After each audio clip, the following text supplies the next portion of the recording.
काश्मीरचं नाव कश्यप असं होऊ शकतं असं अमित शहांनी म्हटलंय।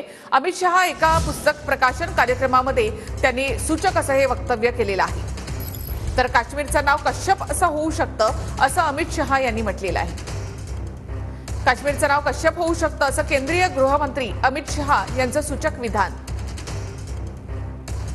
शंकराचार्यांचा उल्लेख, रेशीम मार्ग, हेमिश मठ यावरून काश्मीरमध्येच भारताच्या संस्कृतीचा पाया घातला गेला होता हे सिद्ध होतं असं अमित शहा म्हणाले। सुफी, बौद्ध आणि शैल मठ सर्वांनी काश्मीरमध्ये चांगल्या पद्धतीने विकास केलेला आहे असं शहांनी म्हटलंय। काश्मीर हा भारताचा अविभाज्य भाग होता, आहे आणि राहील असंही अमित शहांनी म्हटलंय।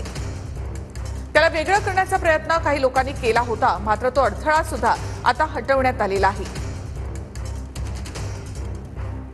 काश्मीरमध्ये जी मंदिरं मिळाली आहेत त्यांचा उल्लेख पुस्तकामध्ये आहे, त्यामधून काश्मीर हा भारताचा अविभाज्य भाग असल्याचं दर्शवते असं अमित शहांनी म्हटलं।